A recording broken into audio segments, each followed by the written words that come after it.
Assalamualaikum warahmatullahi wabarakatuh. Perkenalkan, nama saya Ica Mesila Irianti dari program studi akuntansi. Pada kesempatan kali ini, saya akan kembali membahas mengenai konsep dasar akuntansi, yang dimana subbabnya kali ini adalah tentang biaya dan beban.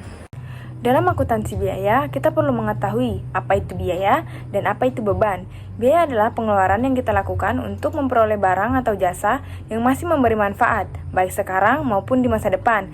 Misalnya, jika suatu perusahaan membeli mesin produksi, itu termasuk kepada biaya. Kenapa? Karena mesin itu masih akan digunakan untuk beberapa periode ke depan.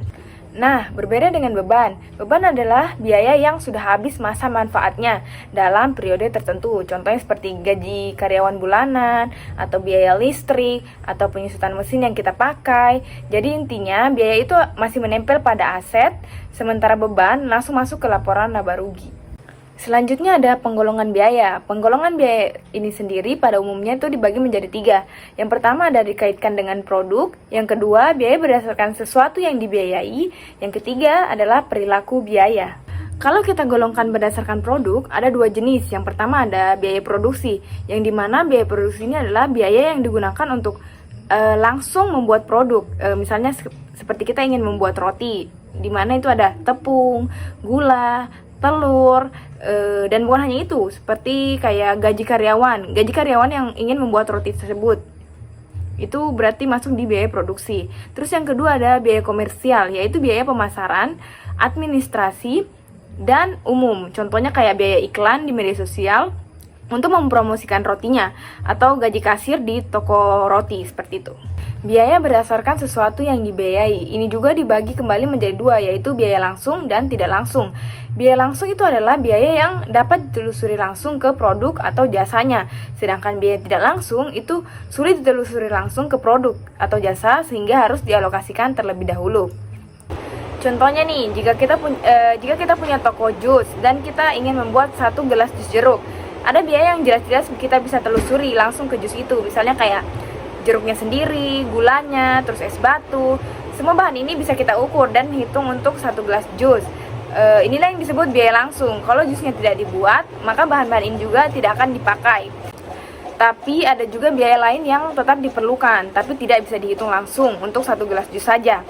Misalnya kayak listrik untuk blendernya, sewa untuk tempat tokonya, atau gaji kasirnya. Listrik dipakai untuk semua blender yang digunakan. Terus sewanya itu dipakai untuk seluruh kegiatan di tokonya.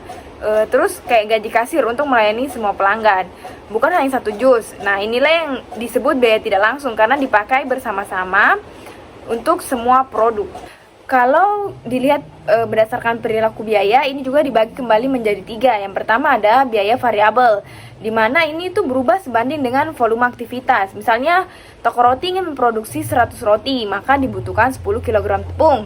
Jika produksi naik menjadi 1000 roti yang akan dibikin, maka tepungnya juga akan naik menjadi 100 kilo. Nah, ini yang disebut dengan sebanding dengan volume aktivitas. Yang kedua ada biaya tetap. Jumlahnya tidak terpengaruh oleh perubahan volume produksi. Misalnya sewa gedungnya nih. Untuk membuat roti kita perlu sewa gedung, dimana untuk misalnya produksinya 100 atau naik menjadi 1000, itu tidak akan mempengaruhi dari sewa gedungnya. Sewa gedungnya harganya akan tetap sama. Terus yang ketiga ada biaya semi variabel, dimana sebagian bersifat tetap dan sebagian lagi bersifat berubah sesuai dengan volumenya. Contohnya itu seperti listrik pabrik, ada biaya tetapnya seperti abonemen listrik bulanan, tapi pemakaian listrik juga meningkat kalau biaya produksinya tuh naik. Jadi dia tuh semi variabel. Selanjutnya ada metode penentuan biaya produksi.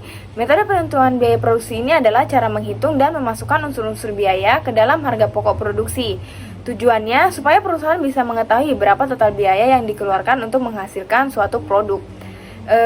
Ini juga dibagi menjadi 2. Yang pertama ada full costing dan variable costing. Pertama, full costing. Semua biaya dimasukkan, baik variabel maupun tetap. Misalnya saat menghitung harga pokok 1 roti, kita masukkan biaya tepungnya, telur, gula, gaji tukang roti, listrik yang kita pakai, dan bahkan juga penyusutan oven. Jadi hasilnya lebih lengkap. Yang kedua itu variable costing. Untuk variable costing ini tuh hanya biaya variabel yang dihitung. Jadi saat menghitung harga pokok rotinya, kita hanya masukkan tepungnya, gulanya, telur, dan gaji tukang roti. Sedangkan biaya seperti penyusutan ovennya atau sewa tokonya itu tidak dimasukkan ke harga roti, melainkan dicatat sebagai beban di akhir periode. Dengan metode ini, manajemen bisa melihat berapa biaya yang benar-benar berubah kalau produksi ditambah. Selanjutnya ada komponen biaya produksi, di mana ini juga dibagi menjadi 3 unsur. Yang pertama ada biaya bahan baku langsung. Ini bahan utama yang dipakai untuk membuat produk. Contohnya seperti jika kita ingin membuat roti, produk roti yang kita butuhkan tentu saja tepungnya, terus gula, terus telur, yang jelas itu digunakan untuk membuat roti tersebut begitu. Jadi dia itu masuk ke dalam bahan baku langsung. Terus yang kedua adalah biaya tenaga kerja langsung. Ini adalah upah pekerja yang langsung membuat roti tersebut. Jadi itu disebut dengan biaya tenaga kerja langsung. Terus yang ketiga ada biaya overhead pabrik. Ini adalah semua biaya produksi selain bahan baku langsung dan biaya tenaga kerja langsung. Contohnya kayak listrik untuk menghidupkan ovennya, terus biaya gasnya, atau penyusutan mesin mixer, atau gaji mandor, sampai biaya perawatan oven. Kalau ketiga komponen ini dijumlahkan, hasilnya adalah harga pokok produksi untuk setiap produk roti yang dihasilkan. Sekian saja materi yang bisa saya paparkan. Jika ada kesalahan, mohon dimaafkan.